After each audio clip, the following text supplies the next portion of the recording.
Did you know that 10 iconic British biscuits disappeared from supermarket shelves? Breakaway, the Nestlé chocolate-covered wafer bar, sold steadily for decades before quietly disappearing in the early 2000s. Shoppers across Britain bought it by the millions every single week, finding it in corner shops, vending machines, and supermarket biscuit aisles from Manchester to London. The same fate hit Yorkie biscuit, Rowntree's thick biscuit coated in chunky Yorkie milk chocolate, which vanished by the 1990s despite a loyal following among people who liked a heartier, more substantial biscuit than the average wafer. Lincoln biscuits, McVitie's buttery shortbread rectangles, followed a similar path, discontinued in the 1980s after years on tea tables across the country. These weren't struggling products losing market share to flashy new rivals. They were everyday staples that disappeared while still selling reasonably well, which immediately raises the question of why a manufacturer would walk away from something people kept buying without an obvious commercial reason. The label on these biscuits is part of what made them feel trustworthy in the first place. A typical wrapper from that era for products like Vice Versa's, Rowntree's reversible white and milk chocolate buttons, listed sugar, butter, cocoa, and wheat flour in straightforward proportions, with little of the chemical-sounding additive language consumers associate with modern snack food. That simplicity created a perception of quality, almost like something baked with care in a small kitchen rather than mass-produced on an industrial line running thousands of units per hour. The ingredients indicate a product built primarily for consistency and shelf life, not necessarily for nutritional value, but the visual simplicity of the label did a lot of work in shaping how people felt about what they were eating. Consumers in the 1970s and 1980s weren't reading ingredient panels the way they do now, so a short list alone was often enough to suggest something wholesome. The reality behind the packaging tells a very different story once you look at how UK supermarkets actually operate today. Tesco, Sainsbury's, and Asda allocate shelf space based on turnover per square foot, not nostalgia or brand loyalty built up over generations.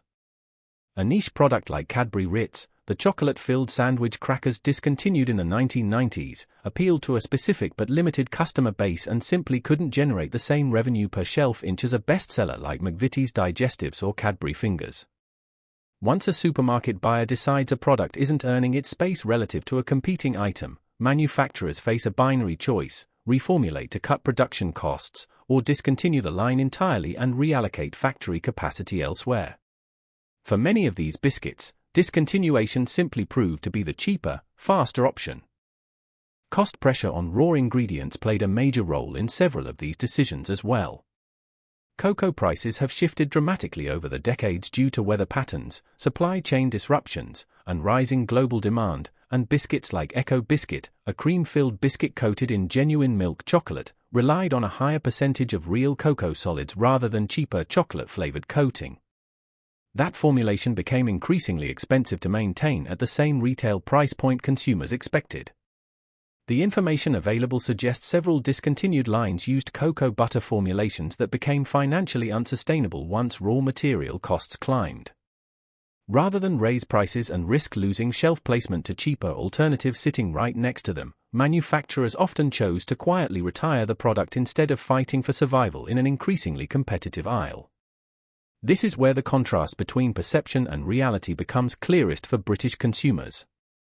Happy Face biscuits, the iced biscuits with a simple smiling face design that disappeared in the early 2000s, are a good example of this disconnect. Consumers often assume a biscuit disappears because nobody wanted it anymore, but the truth in the UK retail market is usually about margins, not popularity or taste.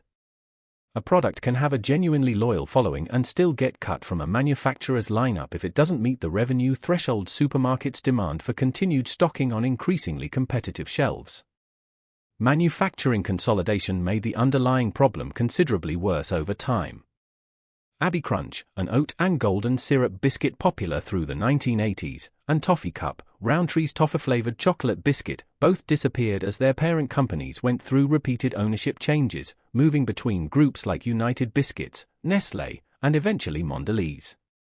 Each acquisition typically came bundled with a thorough portfolio review, where underperforming or overlapping product lines got cut to streamline overall operations and reduce manufacturing complexity. A biscuit that survived comfortably under one owner might not survive the next round of corporate restructuring, especially if a newly merged company already had a similar product competing internally for the exact same shelf space and customer base. Compared to surviving products like custard creams, bourbons, or Jamie Dodgers, the biscuits that disappeared from UK shelves often occupied a narrower, more specific niche rather than broad, universal appeal across age groups. Trio, Jacob's chocolate-coated wafer bar, targeted a fairly specific flavor preference, and that narrower appeal made it more vulnerable whenever supermarkets needed extra room for new entrants or private label alternatives pushing into the category. This isn't a quality judgment against the biscuit itself, it simply reflects how retail shelf economics consistently reward broad appeal over dedicated niche loyalty, regardless of how genuinely beloved a product might be to its core fan base of regular buyers. Private label growth across the UK accelerated this shift even further throughout the 2000s and 2010s.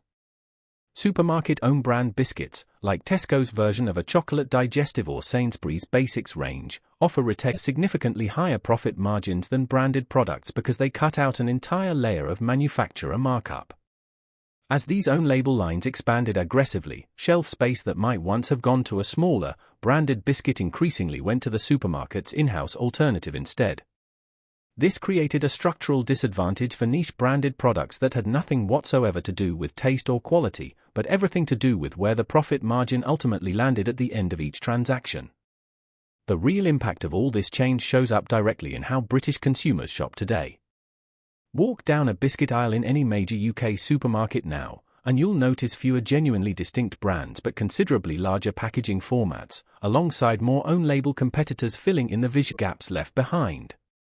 The variety that once included Breakaway, Yorkie Biscuit, Lincoln Biscuits, Vice Versa's, Cadbury Ritz, Happy Face Biscuits, Abbey Crunch, Echo Biscuit, Toffee Cup, and Trio has consolidated into a much smaller set of dominant brands, heavily supplemented by supermarket-owned alternatives competing primarily on price rather than heritage or flavor distinction. Prices, meanwhile, have not necessarily dropped to reflect this consolidation in choice. The information available suggests that despite fewer overall options, the average cost per biscuit pack has kept pace with or even exceeded general food inflation across the UK, meaning consumers ultimately get less variety without any corresponding reduction in price at checkout. This pattern isn't unique to biscuits as a category, but it's particularly visible here because biscuits carry such strong nostalgic weight for people across Britain who grew up with specific brands tied to specific childhood memories. What's clear after looking at all 10 of these biscuits together is that their disappearance wasn't about consumers losing interest or taste preferences shifting away from them. It was about a retail and manufacturing system that increasingly prioritizes turnover, margin, and shelf efficiency over variety, heritage, and nostalgia. The next time you notice a once familiar biscuit missing from the shelf, the explanation likely has less to do with flavor and more to do with spreadsheets, supply contracts, and corporate ownership changes happening far away from public view. Which of these 10 do you remember most, and would you actually buy it again if it somehow came back to UK shelves tomorrow? If you grew up with one of these on the list, drop a comment below and let us know which discontinued biscuit you'd most want to see make a genuine comeback.